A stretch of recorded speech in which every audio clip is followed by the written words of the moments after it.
Hey guys, Karen from Curl House. I'm a licensed cosmetologist, a certified trichologist, and the owner of the Curl House Hair Restoration Collection. And I have a question for you. If you got braids, and if you took out your braids and you had a bald spot that looked like this, what would you do? So this is what we're going to talk about today. These braids and this bald spot. So specifically what she said, because she sent me a text message, she said, hey, I need your services. I got some knotless braids and took them out and I have a bald spot. Like seriously, a penny-sized bald spot came out of nowhere. It was not there before. So I replied back and said, hey, did it hurt? Did your braids hurt rather? And she said, no, they didn't hurt. They just felt like they were pulling on my edges. So I took them out early. And I was getting these tiny little bumps around my hairline. Now, tiny little bumps around the hairline. That is an indication of traction folliculitis. So traction folliculitis means traction means pulling, tension, trauma. Folliculitis is inflammation of the follicle, it's inflammation. So traction folliculitis it's the precursor to traction alopecia. So again, traction alopecia is traction, pulling, tension, alopecia, hair loss. So if you are getting bumps around your hairline when you have braids or any tight style, that is an indication that hair loss or traction alopecia may follow. And then she wanted to know, well, why now? I had braids before. This hasn't happened to me before, so why now? Now, that is a very good question. The why now varies from person to person. So what I told her, she changed the type of braid she used. Now, she said she got knotless braids, which is usually more a safe type of braid because with the knotless braid, you're not putting as much tension on your, you're not putting as much tension on your roots with knotless braids because the hair is added as you go as opposed to anchored to the scalp. But that doesn't mean those knotless braids can't be too tight because she said she had the inflammation around her hairline. That again, in and of itself means they are too tight. And the type of knotless braids she got, she said they were very long. So they were hung pretty low down her back. And when you add a lot of hair to your braid, you are adding additional weight on the hair follicle. So that may be in part due to why now, why she got the bald spot now, as opposed to she's had braids before and she didn't have to deal with this. So it could be the amount of hair.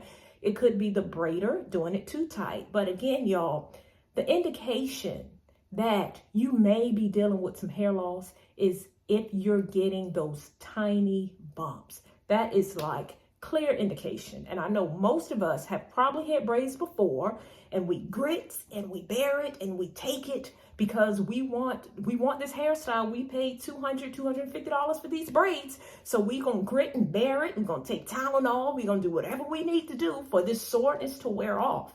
But what I always ask people is at what cost? What does it really cost you if you're getting braids and you take your braids out and you got a bald spot? I mean, was it really worth the $250 that you invested in the hairstyle? Getting any hairstyle, braids or any hairstyle, should not cost or compromise the health of your scalp and of those hair follicles. No hairstyle should cost that. So at this point, I want to tell you what I recommended and what she did right. Now, what she did right, as I said earlier, she said she took them out early. So she did not keep them in for several weeks because she had paid for this fabulous hairstyle. She knew something was off. And I can say, as her hairstylist, I did train her well. Anyway, she took the braids out. That was great.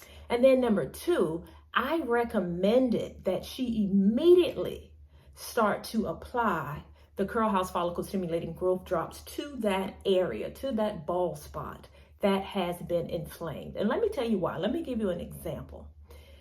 When growing up, anytime I got a cut on my hand and before my mom would put a Band-Aid on, she would always use Neosporin.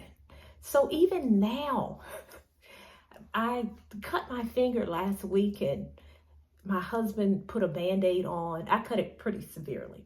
Put a Band-Aid on, and right before he put the Band-Aid on, I said, wait a minute, go get the Neosporin.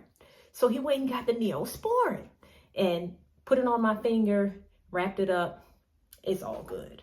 Now, you can use other things other than Neosporin. I also have like aloe plant. I use that too, but it's something about this Neosporin just takes me back to my childhood, and he knows that I just love it. So anyway, your body was designed to heal.